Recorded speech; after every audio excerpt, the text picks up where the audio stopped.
여러분 안녕하십니까? 10월 23일 금요일 KBS 아메리칸 뉴스입니다. 세계 최초로 건립된 뉴저지 팰리세이드 파크 위안부 피해자 기림비가 건립 5주년을 맞았습니다. 그간 철거 위기에도 몰렸지만 시련을 이겨내고 학생들의 역사와 인권 교육을 위한 지역사회의 대표적인 상징물로 자리를 잡았습니다. 뉴욕 김일강 통신원입니다. 세계 최초로 건립된 뉴저지 팰리세이드 파크 위안부 피해자 기림비가 건립 5주년을 맞았습니다. 이 기림비가 이 자리를 꿋꿋이 지키면서 교육의 장이 되고 많은 사람들에게 다시 한번 인권이 무엇인지 그렇게 생각할 수 있는 기회가 되기를 바랍니다. 지난 2010년 팰리세이드 파크시에 처음 세워진 위안부 기림비. 이로 인해 미 전역 곳곳에 위안부 관련 기림비와 소녀상이 세워지는 발판을 마련할 수 있었습니다. You never would have thought 5 years ago that this small little monument would have made a difference in so many other people's lives other than Palisades Park. 팰리세이드 파크 시정부는 기림비 설립에 그치지 않고 인근 부지를 매입해 위안부 추모공원을 조성할 계획도 모색 중입니다. 내년부터는 이제 좀 더 절실하게 많은 사람들이 와서 참배하고 일본 사람들이 와서 같이 참배하는 그런 시절이 오기를 간절히 바랍니다. 그동안 일본 정부의 철거 압력 등 기림비는 적지 않은 시련을 맞기도 했습니다. 미국 청소년의 역사와 인권 교육을 위한 대표적인 상징물이 되어가고 있습니다. 지금까지 뉴욕이었습니다. 멕시코와 미국을 이어주는 마약 운반용 땅굴이 캘리포니아 샌디에고에서 발견됐습니다. 미국과 멕시코 합동 단속반은 관련 용의자 22명을 체포하고 $600만 상당의 마리화나를 압수했습니다. 김주원 기자의 보도입니다. 견고한 기초공사, 철도 레일의 통풍시설, 그리고 조명시설까지 완벽합니다. 이 땅굴의 종착지는 캘리포니아 샌디에고, 그리고 출발지는 멕시코의 티후아나입니다. 총 길이는 2,600피트. 연방 마약 단속국과 멕시코 경찰의 합동 수사대는 이번 땅굴을 발견하고 관련 용의자 22명을 체포했습니다. 압수한 마리화나만 모두 12톤, 시가 $600만 상당입니다. 수사팀은 이번 땅굴을 발견하기 위해 마약 조직에 비밀 요원을 투입했습니다. 6개월간에 걸친 장기 수사의 결과입니다. 그런데 이번 땅굴은 터널을 공사해왔던 마약 조직이 아니라 최근 만들어진 신흥 조직이 사용하고 있었습니다. 미국으로 마약을 운반하는 조직들이 늘고 있는 것입니다. 합동수사대는 최근 땅굴을 이용한 마약 밀거래가 계속해서 증가 추세에 있다며 국경 인근에 추가 땅굴들이 있는 것으로 보고 추가 수사를 진행할 계획입니다. KBS 뉴스 김주원입니다. 뉴멕시코주에선 사소한 운전 시비가 총기 난사로 이어져 차에 타고 있던 4살 여아가 숨지는 사건이 발생했습니다. 총격을 가한 용의자는 체포돼서 살인 혐의로 기소됐습니다. 노승욱 기자입니다. 평소와 같이 학업을 마친 두 아이들을 태우고 집으로 향하던 뉴멕시코의 한 시민. 갑자기 끼어들기를 시도한 상대 차량과 운전 시비가 붙었고 서로 욕설까지 주고받기에 이릅니다. 갑자기 상대방 차량으로부터 총격이 시작됐고 이로 인해 동승했던 4살 여자아이가 목숨을 잃었습니다. This should have never happened. This is a complete disrespect of human life. 용의자는 수발의 총격을 더 가한 후 도주했지만 범행 하루 만에 검거됐습니다. 범행 일체를 자백한 용의자는 살인과 폭행, 그리고 아동 학대 혐의로 기소됐습니다. 법원은 현금 $65만 보석금을 책정했습니다.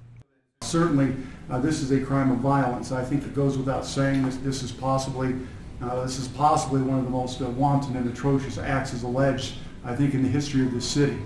경찰 당국은 운전 중 시비가 발생할 경우 그 자리를 먼저 피하고 보복을 가한 상대 차량의 번호를 경찰에 신고해 줄 것을 당부했습니다. KBS 뉴스 노승욱입니다.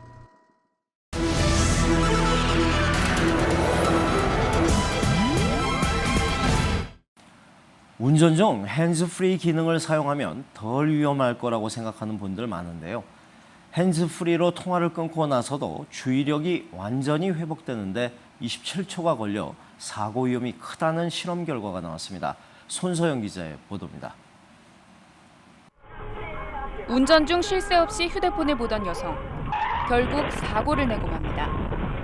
통화를 하던 이 남성 운전자도 옆차를 못 보고 있다가 충돌합니다. 이렇듯 운전 중 휴대전화 사용이 사고를 부르기 쉽지만 핸즈프리의 위험성도 이해 못 잡습니다. Oh my gosh, I guess that is a stop sign. Woo. 미국 자동차협회 산하 교통안전재단 실험 결과 핸즈프리도 운전자의 집중력을 크게 떨어뜨리는 것으로 나타났습니다. Hands-free isn't risk-free, and using your voice to try and interact with the systems can lead to levels of distraction that are unsafe. 또 전화를 끊는 다음에도 집중력을 완전히 회복하는 데 시간이 걸렸습니다. 산만스런 통화를 한 뒤 27초가 지난 뒤에야 운전자는 주변 사물을 제대로 인식하는 것으로 나타났습니다. 또 휴대전화 음성인식 기능을 쓰면서 운전을 하면 그렇지 않은 때보다 4배 이상 운전이 부주의하다는 연구 결과도 나왔습니다.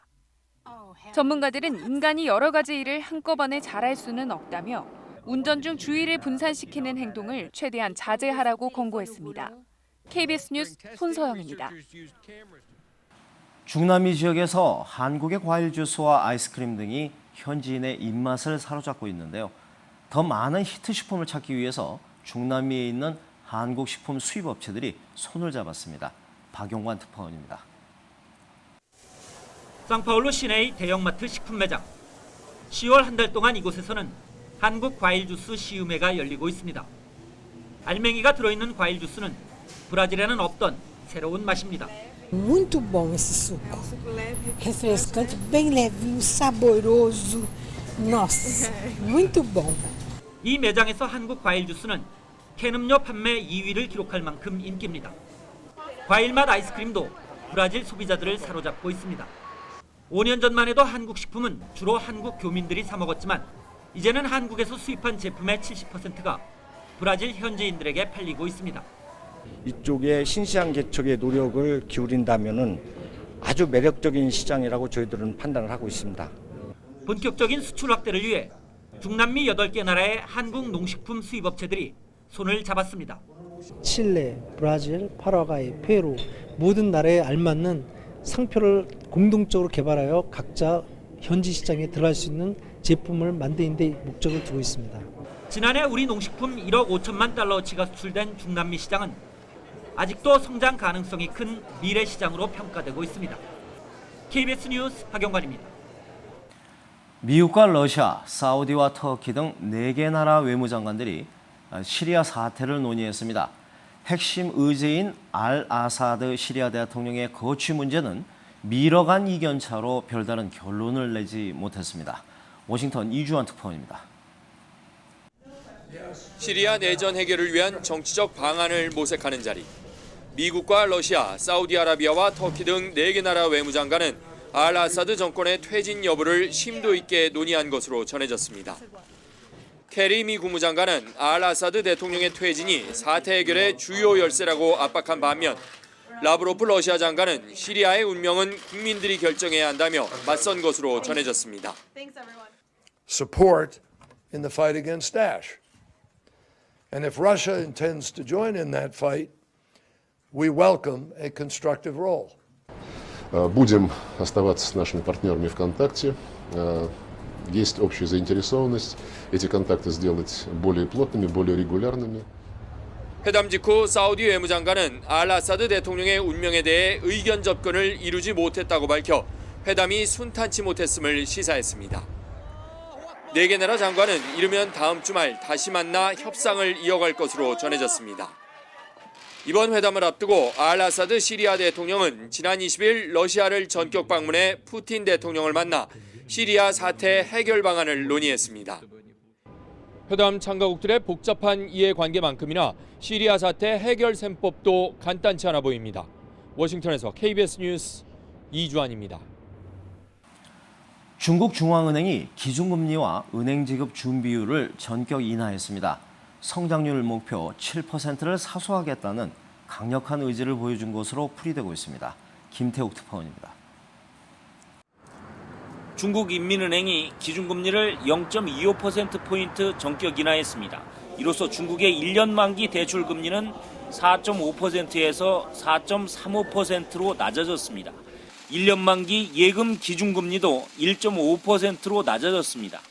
지난해 11월 이후 불과 1년이 안 되는 기간 동안 무려 6번째 기준금리 인하입니다. 시중은행의 지급준 비율도 0.5%포인트씩 낮춰주기로 했습니다. 중국의 지난 3분기 국내 총생산 GDP 성장률이 6.9%에 그쳤다는 발표가 나온 지 불과 나흘 만입니다. 곧 부양책이 나올 것이라는 시장의 기대가 있었지만 이를 뛰어넘는 전격적이고도 공격적인 통화 확대 정책입니다. 당장 금리를 낮춰 기업의 자금 조달 비용을 낮춰주고 더 쉽게 투자에 나설 수 있도록 만들겠다는 뜻입니다. 올해 성장률 목표 7%를 반드시 달성하겠다는 중국 정부의 의지로 풀이됩니다. 세계 투자은행들은 중국의 경기 부양책은 이제 시작이라며 앞으로 이 같은 중국의 돈풀기 정책이 더 본격화될 것으로 전망하고 있습니다.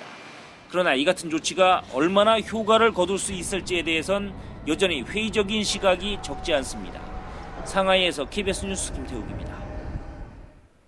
오늘 뉴욕 증시는 금리 인하 등 중국 정부의 경기 부양책과 미국 기업의 실적 호조 등에 힘입어 상승 마감했습니다. 원달러 환율은 1,128원입니다.